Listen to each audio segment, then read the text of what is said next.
Okay, so I wanted to share this video today. It's not me. It's not super biblical. I don't even think it's biblical directly. Although some of the concepts I think would be confirmed either in the biblical aspect or just how Christian character ought to be. But I came across this morning, and I wanted to share this important part. And I think, like it says, it definitely is something to consider. Um, how beneficial it is to listen, how beneficial it is to listen to one another, just to listen to what someone is saying, and it helps with, um, like therapy, like people venting and getting relief just from talking, and it helps with the arguments and conversations that we have with one another if we just listen and try to put ourselves in that person's shoes. Um, which is why it also he ties it into marriage.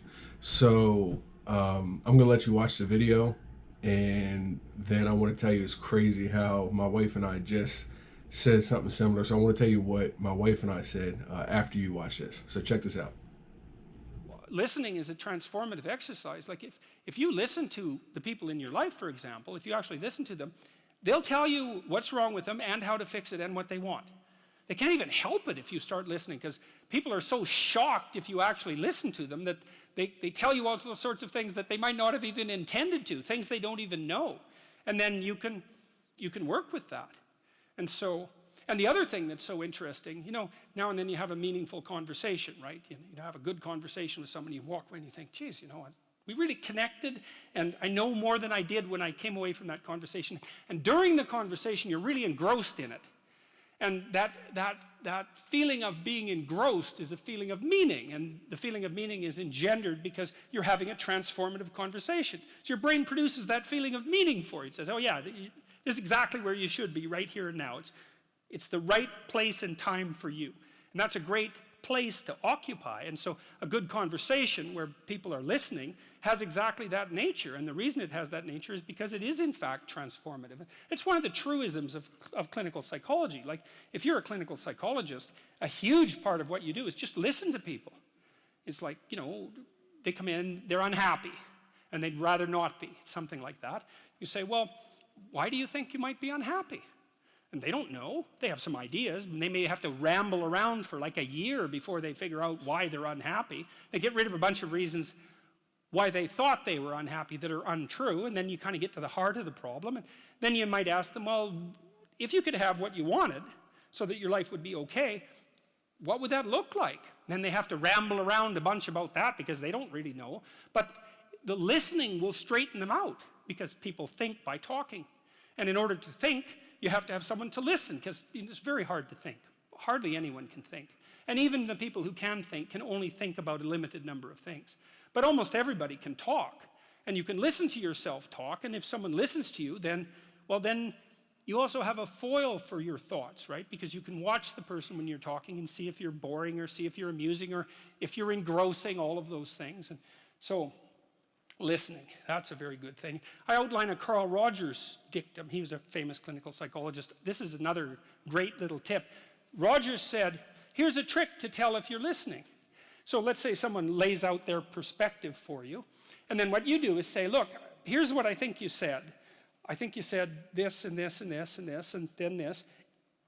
Is that right? Have I got what you're saying right? And maybe the person says, God, you haven't been listening at all. And, then they have to straighten you out. Or maybe they say, yeah, you got it.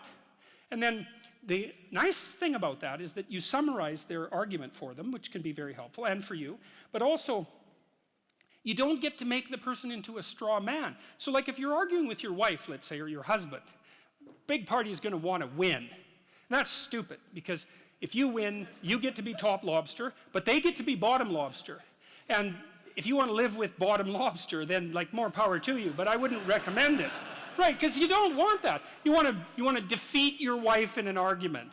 Oh, well, great. If she was going to disappear tomorrow, no problem.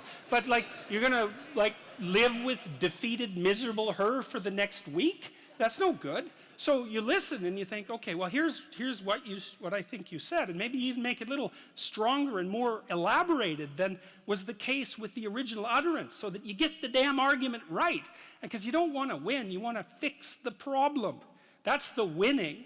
And so the summary with listening is so useful for that, because the person can say, well, yeah, that's what I meant. It's like, then you have to grapple with that. And Roger said, well, people usually won't, because, you know, if you live with someone and they tell you the truth about the situation, it usually means that there's something really stupid that you're doing, well, them too, but there's something stupid that you're doing, that you know you're doing, that you actually have to stop.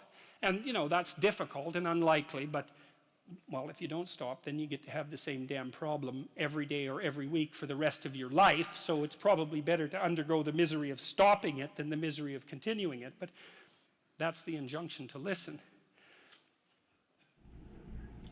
Okay, so, you know, my wife and I were arguing the other day, is, you know, a week or two ago, right?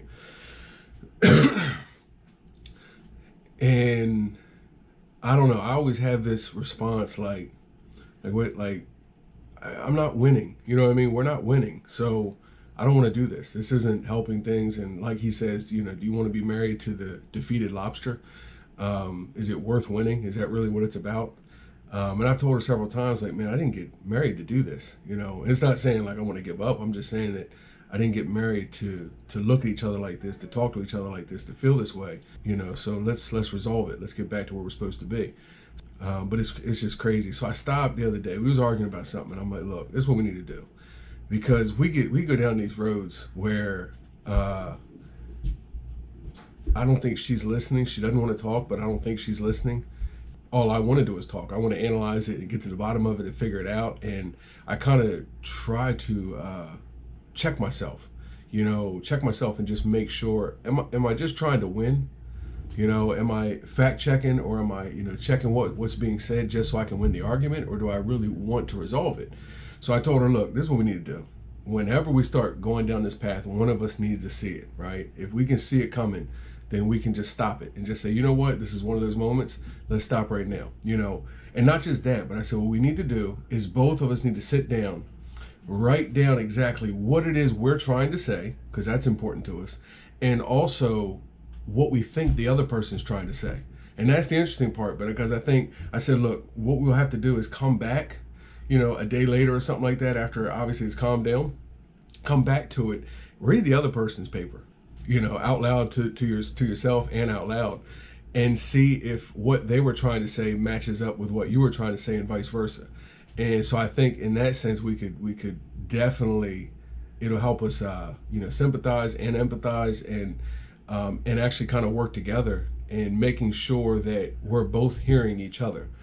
So it's great what he said, and I just wanted to add, like, I saw that, I thought it was great, so I wanted to share it. And it was kind of crazy because we just talked about doing something similar, but so I wanted to share, you know, what our idea was. And you know, again, we've got, you know, video on our marriage. It's like an hour long, you know, just us talking about how, you know, how things went wrong early on, some arguments we had. And man, if I had known this then, of course we wouldn't be who we are now, but yeah, we would have done much better. So anyway, I just want to share that. Hope it helps, and probably share some more of this stuff too. So I'll link the full video in the description for those that want to watch it. It was pretty interesting, you know, talk. So thanks for watching this, and yeah, that's it. Thanks.